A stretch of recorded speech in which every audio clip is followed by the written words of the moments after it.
안녕하세요. 오늘 우리는 한국의 아름답고 오래된 옛날 이야기를 함께 들을 거예요. 이 이야기는 한국 사람들이 어릴 때부터 자주 듣는 유명한 전래동화예요. 이야기의 제목은 바로 선녀와 나무꾼이에요. 이 이야기는 슬프기도 하고 따뜻하기도 한 아름다운 이야기예요. 그럼 지금부터 조용히 숨을 고르고 이야기를 천천히 시작해 볼게요. 옛날 아주 먼 옛날, 지금과는 완전히 다른 세상이 있었어요. 그 시절에는 자연이 아주 깊고 넓었고 사람들은 조용하게 살았어요. 그 깊은 산골에 마음이 착한 한 나무꾼이 살고 있었어요. 나무꾼은 혼자 살았기 때문에 늘 조금 외로운 마음을 가지고 있었어요. 하지만 나무꾼은 마음이 따뜻했고 항상 열심히 일하는 사람이었어요. 나무꾼은 매일 아침 일찍 산으로 올라가 나무를 했어요. 산은 고요했고 바람 소리와 새들의 노래만 들렸어요. 어느 날 나무꾼이 평소처럼 나무를 자르고 있을 때였어요. 그때 갑자기 숲속 깊은 곳에서 빠르게 달려오는 소리가 들렸어요. 다다다다 하는 소리가 산 전체에 울렸어요. 나무꾼은 놀라서 도끼를 내려놓고 천천히 주변을 살펴보았어요. 그러자 숨이 가쁘고 땀에 젖은 한 사슴이 나타났어요.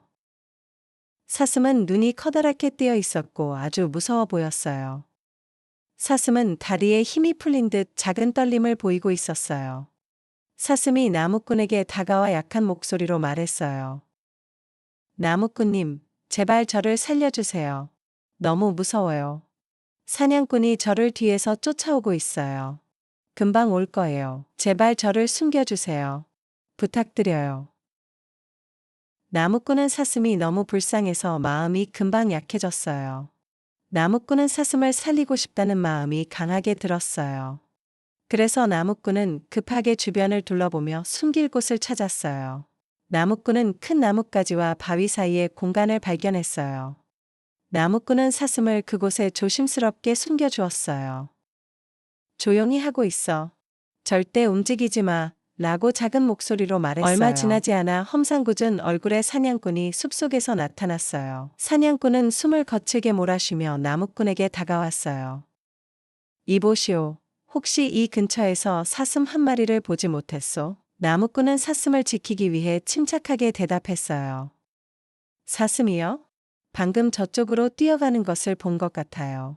나무꾼은 사냥꾼이 오지 않은 반대 방향을 손가락으로 가리켰어요. 사냥꾼은 나무꾼의 말을 믿고 빠르게 그쪽으로 달려갔어요. 사냥꾼이 사라지자 숲속은 다시 조용해졌어요. 숨겨져 있던 사슴은 조심스럽게 나무꾼 앞으로 걸어 나왔어요. 사슴은 눈을 반짝이며 나무꾼을 바라보았어요. 나무꾼님, 정말 감사합니다. 제 생명을 구해주셨어요. 저는 이 은혜를 꼭 갚고 싶어요. 꼭 보답할게요. 나무꾼은 사슴에게 미소를 지으며 괜찮다고 말했어요. 아니야, 괜찮아. 위험했으니까 그냥 조심해서 가렴.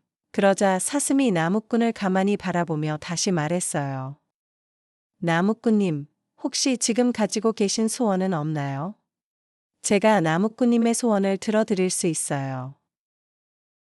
나무꾼은 갑자기 말을 듣고 천천히 생각에 잠겼어요. 나무꾼은 외롭게 살아온 지난 시간을 떠올렸어요. 응, 나는 혼자 살아서 너무 외로워. 가족이 있었으면 좋겠어. 따뜻한 집에서 아내와 아이들과 함께 살고 싶어. 사슴은 고개를 끄덕이며 나무꾼에게 천천히 말을 이어갔어요. 좋아요. 나무꾼님의 마음을 알겠어요. 제가 방법을 알려드릴게요. 오늘 밤 산 꼭대기에 있는 연못으로 가세요. 보름달이 뜰 거예요. 그곳에서 하늘에서 내려온 선녀들이 목욕을 할 거예요. 나무꾼은 깜짝 놀라 사슴에게 되물었어요. 선녀들이 정말 하늘에서 내려온다는 거야? 사슴은 조용한 목소리로 계속 설명했어요. 네, 그들은 하늘에서 내려와 날개옷을 벗고 연못에서 목욕을 해요. 나무꾼님은 날개옷 하나를 몰래 숨기기만 하면 돼요. 날개옷이 없으면 선녀는 하늘로 돌아갈 수 없어요. 사슴은 나무꾼에게 아주 중요한 이야기를 더 들려주었어요. 나무꾼님, 꼭 기억해야 하는 것이 있어요. 정말 중요한 이야기예요. 아이 셋을 낳을 때까지 절대로 날개옷을 돌려주면 안 돼요. 아이 셋을 낳아야 선녀가 아이를 모두 안을 수 없기 때문에 못 떠나요. 하지만 그 전에 옷을 주면 선녀는 하늘로 날아가 버릴 거예요. 사슴은 아주 진지한 표정으로 나무꾼을 바라보며 다시 말했어요. 그러니까 절대 잊지 마세요. 아이 셋을 낳은 후에요. 나무꾼은 고개를 크게 끄덕이며 대답했어요. 걱정 마. 절대 잊지 않을게. 아이 셋을 낳을 때까지 주지 않을게. 사슴은 안도의 미소를 지으며 숲속 깊은 곳으로 사라졌어요. 밤이 되었고 하늘에는 둥근 보름달이 밝게 떠올랐어요. 나무꾼은 사슴이 말한 대로 조심스럽게 산 꼭대기로 올라갔어요. 산 정상에는 고요한 연못이 있었고 물은 달빛을 받아 반짝거렸어요. 나무꾼이 조용히 기다리고 있자 갑자기 신비한 빛이 내려왔어요. 하늘에서 정말 선녀들이 내려오고 있었어요. 선녀들은 구름 위를 걷는 것처럼 가볍게 연못가에 내려앉았어요. 선녀들은 날개옷을 벗고 물속으로 천천히 들어갔어요. 나무꾼은 놀람과 설렘이 섞인 마음으로 숨을 죽였어요. 바람도 멈춘 듯 고요한 순간이었고 연못에는 잔잔한 파문만 일었어요. 나무꾼은 아주 조심스럽게 선녀들의 옷이 놓인 바위 쪽으로 걸어갔어요. 그리고 날개옷 하나를 살짝 집어들고 바위 뒤에 조용히 숨겼어요. 나무꾼은 심장이 빠르게 뛰는 것을 느끼며 조용히 숨을 고르셨어요. 시간이 지나자 선녀들은 목욕을 마치고 옷을 입기 시작했어요. 모두 준비됐나요? 이제 하늘로 돌아가요. 선녀들이 말했어요. 선녀들은 차례대로 옷을 입고 다시 하늘로 가볍게 떠올랐어요. 하지만 한 선녀만은 땅에서 움직이지 못하고 있었어요. 그 선녀는 당황한 표정으로 주변을 두리번거렸어요. 내 옷이 어디 있지? 분명 여기 두었는데. 선녀는 점점 불안해졌고 결국 눈가에는 눈물이 맺히기 시작했어요. 하늘로 올라간 다른 선녀들은 이미 멀리 사라졌어요. 이제 연못가에는 혼자 남은 슬픈 선녀만 서 있었어요. 그때 나무꾼이 조심스럽게 나무 뒤에서 걸어 나왔어요. 나무꾼은 울고 있는 선녀를 보고 마음이 아주 아팠어요. 선녀님, 울지 마세요. 제가 도와드릴게요. 나무꾼이 말했어요. 선녀는 처음 보는 사람을 경계하며 뒤로 살짝 물러났어요. 하지만 날개옷이 없기 때문에 어디로도 갈 수 없었어요. 나무꾼은 선녀를 자신의 집으로 데려가 조심히 보호했어요. 나무꾼은 따뜻한 밥을 해주고 편안한 옷도 건네주었어요. 선녀는 처음에는 조심스러웠지만 나무꾼의 진심을 느끼기 시작했어요. 시간이 흐르면서 두 사람은 서로에게 마음을 열기 시작했어요. 조용한 산골집에는 웃음소리도 조금씩 늘어나기 시작했어요. 나무꾼은 선녀와 함께라서 예전보다 훨씬 더 행복해졌어요. 선녀도 나무꾼의 따뜻한 마음에 서서히 편안함을 느꼈어요.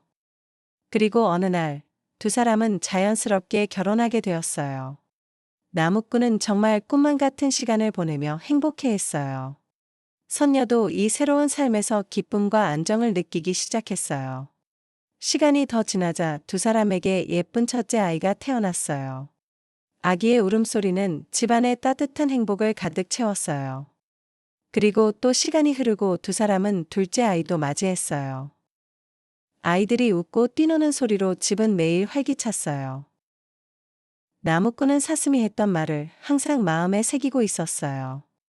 아이 셋을 낳을 때까지 절대 날개옷을 주면 안 돼. 그는 늘 이렇게 생각했어요. 그래서 나무꾼은 날개옷을 아무도 모르는 아주 깊은 곳에 숨겨두었어요. 어느 날 밤이었어요. 맑고 서늘한 가을 하늘에 밝은 달이 떠 있었어요. 선녀는 조용히 창가에 앉아 달을 바라보며 깊은 한숨을 쉬었어요. 그 모습을 본 나무꾼은 선녀가 왜 그런 표정을 짓는지 궁금했어요. 선녀는 달을 바라보며 천천히 입을 열었어요. 여보, 저 하늘이 너무 그리워요. 너무 보고 싶어요. 한 번만, 정말 한 번만 제 날개옷을 보고 싶어요. 입고 하늘로 날아가지 않아요. 그냥 손으로 만져보고 싶어요. 선녀의 목소리는 떨렸고 눈에는 눈물이 고여 있었어요. 나무꾼은 그 모습을 보고 가슴 깊은 곳이 아프게 찔리는 것 같았어요. 나무꾼은 선녀를 너무 사랑했기 때문에 그냥 모른 척할 수 없었어요. 이제 아이도 둘이고 아내도 나를 사랑하니까 괜찮겠지 라고 생각했어요. 그리고 잠시 동안 사슴이 했던 중요한 말을 잊어버렸어요. 나무꾼은 천천히 장롱 깊은 곳을 열어 숨겨두었던 날개옷을 꺼냈어요. 여보, 울지 마요. 당신이 보고 싶다니까. 여기 있어요. 선녀는 놀란 듯 손을 떨며 날개옷을 받았어요. 선녀는 날개옷을 슬롤리 펼쳐들고 가만히 바라보았어요. 그리고 아주 조심스럽게 그 옷을 몸에 걸쳐 보기 시작했어요. 그 순간이었어요. 선녀의 몸이 점점 가벼워지기 시작했어요. 선녀는 눈을 감고 깊게 숨을 들이쉰 뒤 천천히 날개를 펼쳤어요. 그리고 오른팔에는 첫째 아이를, 왼팔에는 둘째 아이를 안았어요. 나무꾼은 그 모습을 보고 깜짝 놀라 크게 외쳤어요. 여보, 안 돼. 가지 마요. 제발 그러지 마요. 하지만 선녀는 이미 하늘로 떠오르기 시작하고 있었어요. 선녀는 슬픈 얼굴로 마지막 말을 남겼어요. 여보, 미안해요. 저는 하늘로 돌아가야 해요. 아이들도 나무꾼은 데려갈게요. 하늘을 하늘을 향해 손을 뻗었지만 닿지 않았어요. 선녀는 점점 멀어졌고 마지막으로 달빛 사이로 사라졌어요. 나무꾼은 마치 심장이 찢어지는 것처럼 땅바닥에 주저앉았어요. 아, 내가 너무 바보였어. 왜 사슴 말을 안 들었을까? 아이 셋을 낳을 때까지 날개옷을 주지 말았어야 했는데. 나무꾼은 눈물을 멈출 수 없었고 계속해서 울기만 했어요. 나무꾼은 밥도 먹지 않고 잠도 제대로 자지 않았어요. 그저 하늘만 바라보며 선녀와 아이들을 생각했어요. 며칠이 지나도 나무꾼의 마음은 점점 더 무거워졌어요. 어느 날 조용한 숲속에 다시 사슴이 나타났어요. 사슴은 깊은 걱정이 담긴 눈으로 나무꾼을 바라보았어요. 나무꾼님, 왜 제 말을 듣지 않았나요? 제가 분명히 말했잖아요. 아이 셋을 낳아야 선녀가 아이들을 모두 안지 못해서 못 떠난다고요. 나무꾼은 눈물을 닦으며 떨리는 목소리로 말했어요. 사슴아, 내가 잘못했어. 그때 아내가 너무 슬퍼 보였어. 그 모습을 보니까 나도 마음이 흔들려서 잊어버렸어. 제발, 제발 나를 도와줘. 나는 아내와 아이들을 다시 보고 싶어. 사슴은 한숨을 쉬고 나서 천천히 고개를 끄덕였어요. 마지막으로 도와드릴게요. 하지만 이번에는 정말 조심해야 해요. 오늘 밤 보름달이 뜨면 다시 산 꼭대기 연못으로 가세요. 하늘에서 큰 두레박이 내려올 거예요. 그 두레박을 타면 올라갈 수 있어요. 나무꾼의 눈에는 다시 희망이 깜빡이며 빛나기 시작했어요. 밤이 되었고 나무꾼은 재빨리 산 꼭대기 연못으로 달려갔어요. 정말로 하늘에서 천천히 내려오는 커다란 두레박이 보였어요. 두레박은 마치 달빛을 닮은 것처럼 은은하게 빛나고 있었어요. 나무꾼은 두레박에 올라탔고 줄이 서서히 당겨지기 시작했어요. 두레박은 두둥실 두둥실 흔들리며 하늘을 향해 올라갔어요. 나무꾼은 아래를 내려다보며 자신이 점점 구름 가까이 가고 있음을 느꼈어요. 구름을 지나자 눈앞에 환한 빛이 가득한 하늘나라가 펼쳐졌어요. 하늘나라는 꽃과 빛이 가득했고 아주 평화로운 곳처럼 보였어요. 그리고 그곳에서 드디어 선녀와 두 아이가 있는 모습이 보였어요. 아빠, 아이들이 밝은 목소리로 나무꾼에게 달려왔어요. 선녀도 눈물을 머금고 나무꾼을 따뜻하게 안아주었어요. 나무꾼은 오랜만에 가족을 다시 만나 깊은 행복을 느꼈어요. 하늘나라에서의 생활은 정말 아름답고 평온했어요. 사방에는 향기로운 꽃이 피어 있고 맛있는 과일들도 많았어요. 하지만 시간이 지나자 나무꾼의 얼굴에 걱정이 하나 생겼어요. 나무꾼은 가끔씩 고향에 계신 어머니 생각이 났어요. 어머니가 지금은 어떻게 지내실까? 하고 걱정했어요. 아마 나 때문에 많이 울고 계실지도 몰라. 라고 중얼거렸어요. 나무꾼의 표정을 본 선녀는 조용히 다가와 물었어요. 여보, 무슨 걱정이 있어요? 왜 얼굴이 어두워졌나요? 나무꾼은 마음속 진심을 천천히 꺼냈어요. 사실은 땅에 계신 어머니가 너무 보고 싶어. 내가 사라져서 얼마나 걱정하실지 생각하면 마음이 아파.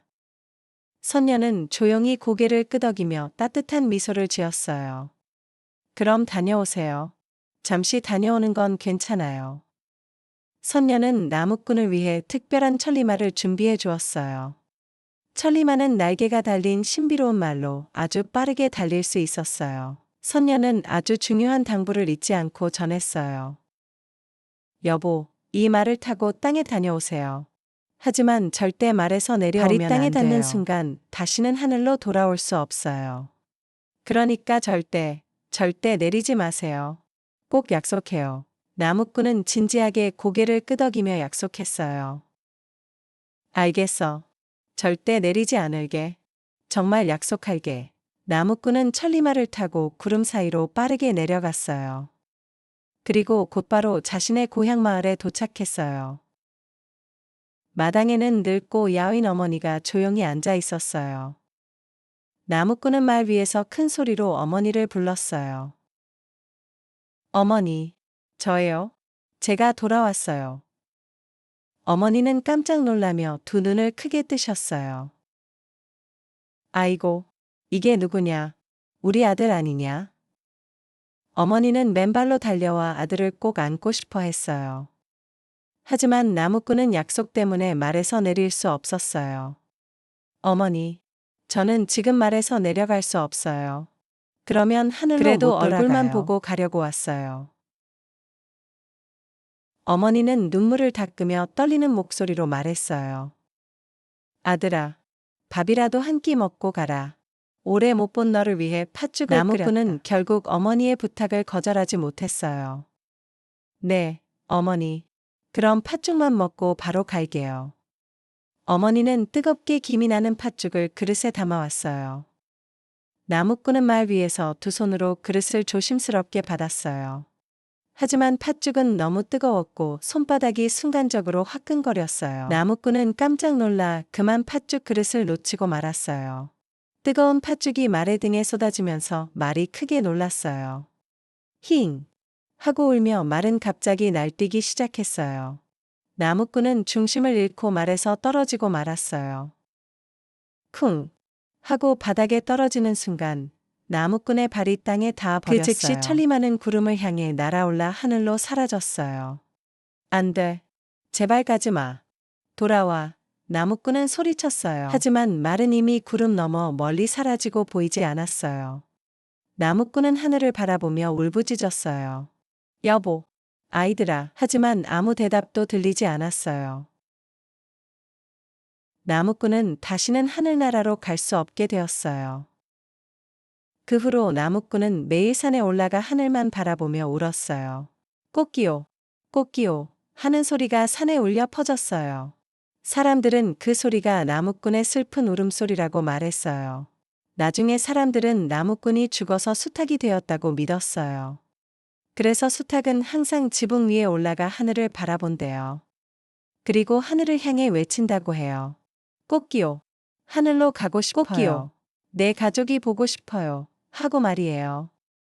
이것이 바로 슬프면서도 아름다운 이야기, 선녀와 나무꾼이에요. 이 이야기를 통해 우리는 약속을 지키는 것이 얼마나 중요한지 배울 수 있어요. 그리고 가족의 소중함도 다시 한번 깊게 느낄 수 있어요. 오늘 긴 이야기 끝까지 들어줘서 정말 고마워요.